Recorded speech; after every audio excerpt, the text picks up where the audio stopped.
नमस्कार दोस्तों। काफ़ी लंबे ब्रेक के बाद मैं अपना फिर से एक वीडियो लेकर आई हूँ और वीडियो शुरू करने से पहले सबसे पहले मैं आपको गणेश चतुर्थी की ढेरों शुभकामनाएं देती हूँ। आइए आज इस वीडियो में मैं डॉक्टर पल्लवी मिश्रा बात करूँगी कि क्यों हमें अपनी एक आँख कभी कभी दूसरी आँख की तुलना में छोटी लगती है।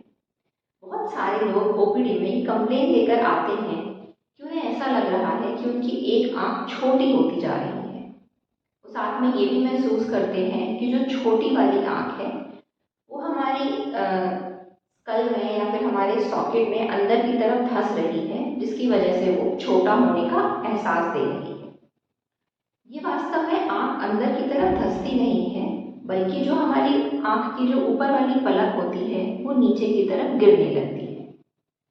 तो आइए सबसे पहले बात करते हैं कि जो पलक है वो अपनी जगह पर कैसे रहती है और क्या क्या कमियां हो सकती हैं या क्या क्या ऐसी बीमारियां हो सकती हैं जिसकी वजह से वो पलक नीचे की तरफ झुकने लगती है या फिर गिरने लगती है। तो सबसे पहली बात ये कि किसी भी हमारे शरीर के अंग को, हमारी पलक को या हमारी हाथ को अपनी जगह पर कुछ चीज़ें रखती है। सबसे पहले तो इस पलक में कुछ मांसपेशियां होती हैं या कुछ मसल्स होती हैं, और ये जो मसल्स होती हैं ये हमारी पलकों की मूवमेंट के लिए या हमारी पलकों के झपकने के लिए रिस्पॉन्सिबल होती है। तो जैसे मान के चलिए ये जो हमारी मेरी पलक है, ठीक है, अगर ये मैं आँख ब्लिंक करती हूँ तो वो नीचे आती है और फिर मैं इसको खोल लेती हूँ।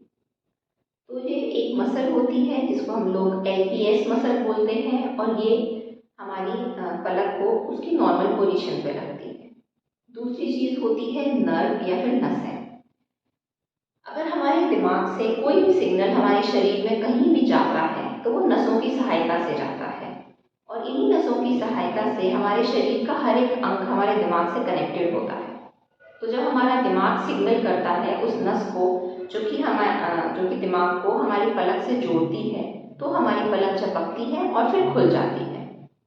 तो अगर आपकी मांसपेशी सही है, आपकी जो नस है वो सही है, तो पलक अपनी नॉर्मल जगह पर रहेगी और नॉर्मली काम करेगी। इसके अलावा जो पलक होती है उसमें बहुत ज़्यादा वेट नहीं होता, तो इस वजह से इसका मूवमेंट जो है आसानी से हो जाता है। लेकिन अगर आप मान के चलिए कि हमारी पलक में कोई बहुत बड़ा ट्यूमर हो गया है या गांठ हो गई है जिसकी वजह से हमारी पलक भारी हो गई है, तो उस भारीपन की वजह से, उस वजन की वजह से भी वो जो पलक है वो नीचे की तरफ गिरने लगती है। तो ये तो कोई कुछ वजह है जिसकी वजह से हमारी जो पलक है वो नीचे की तरफ गिरती है। अब दूसरी बात ये कि इस पलक के गिरने को या इस पलक के झुकने को हम कहते क्या हैं। इसको हम लोग मेडिकल भाषा में कहते हैं टोसिस। टोसिस एक ऐसी बीमारी होती है जिसमें जो हमारी ऊपर की पलक है वो अपनी नॉर्मल पोजीशन से नीचे की तरफ आ जाती है। ये टोसिस हमारी एक आंख में भी हो सकती है और दोनों आंखों को भी अफेक्ट कर सकती है। ये बच्चे में पैदाइशी भी हो सकती है और ये बढ़ती उम्र के साथ साथ भी हो सकती है। तो अगर ये पैदाइशी है तो इसे हम लोग कहते हैं कंजेनाइटल टोसिस, और अगर ये बढ़ती हुई उम्र के साथ है या इंसान को अगर ये बाद में ये बीमारी हुई है तो इसे हम लोग कहते हैं एक्वायर्ड या फिर एपोन्यूरोटिक टोसिस। ठीक है, तो ये दो मेन क्लासिफिकेशन होते हैं टोसिस के। अब टोसिस एक एकाकी बीमारी भी हो सकती है, मतलब कि सिर्फ एकमात्र यही एक बीमारी है, बाकी हमारी आँख, शरीर, ये पूरा हिस्सा ठीक है, तो टोसिस एक ज़्यादा गंभीर समस्या नहीं है। इसका सिर्फ एक ऑपरेशन लगता है जिससे ये ठीक हो जाती है। और जब टोसिस एक एकाकी बीमारी होती है, मतलब ये एक आइसोलेटेड डिजीज होता है, तो ऐसी कंडीशन में टोसिस हमारी आँख को कुछ भी और अफेक्ट नहीं करती। हमारी देखने की क्षमता नॉर्मल रहती है, जो हमारी पर्दे की स्थिति है वो नॉर्मल रहता है, हमारी पुतली नॉर्मल रहती है। बस जो है, जो हमारा चेहरा होता है वो देखने में अजीब लगता है। क्यों? क्योंकि हमारी एक पलक नीचे की तरफ झुक गई है। लेकिन अगर आप ऐसा हो कि एकदम से आपकी पलक नीचे गिर जाए, या फिर अगर आप रात में सो रहे हैं, सो के उठे हैं और आपने देखा है कि एकदम से आपकी पलक झुक गई है, तो ये जो बहुत जल्दी का जो ऑनसेट है टोसिस का, ये एक लक्षण होता है हमारे शरीर की एक गंभीर बीमारी का, या आप कहिए कि बीमारियों का। शुगर की वजह से हो सकता है, माइस्थीनिया ग्रेविस हो सकता है। तो ऐसी कंडीशन में एक डॉक्टर को तुरंत कंसल्ट करें, ताकि जो भी आपके शरीर में अंदर बीमारी पैदा हो रही है या जो पल रही है उसका जल्दी पता लगाया जा सके और तुरंत से तुरंत उसका इलाज कराया जा सके।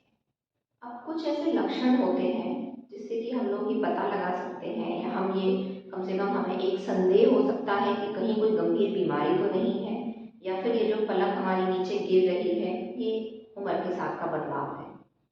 अगर आपकी जो दोनों पलकें हैं वो धीरे धीरे एक साथ नीचे की तरफ आ रही हैं, और अगर आपने पुरानी फोटोग्राफ्स देखें कहीं फ़ोन में या किसी एल्बम में, तो आप ये पाएंगे कि हमारी पलक पहले भी हल्की सी नीचे थी, लेकिन हमने इतना नोटिस नहीं किया। तो अगर ये धीरे धीरे बढ़ने वाली बीमारी है तो ये ज़्यादा घबराने वाली बात नहीं है, क्योंकि ये एज रिलेटेड या फिर एपोन्यूरोटिक प्रोसेस होती है। लेकिन कुछ ऐसे लक्षण हैं जो अगर आपको अपने शरीर में मिले तो आपको तुरंत डॉक्टर को दिखाना चाहिए, क्योंकि वो गंभीर बीमारी का लक्षण हो सकता है। जैसे कि अगर आपको दो दिख रहे हैं, मतलब कि अगर आपके सामने मान लीजिए कोई इंसान खड़ा है, या जो रास्ता कोई आप किसी रास्ते पे जा रहे हैं और आपको एकदम से दो दिखने लगे, जिसे कि हम लोग मेडिकल भाषा में डिप्लोपिया कहते हैं, तो ये एक गंभीर लक्षण होता है जो कि बताता है कि हमारे शरीर में कोई और दूसरी बीमारी भी पल रही है।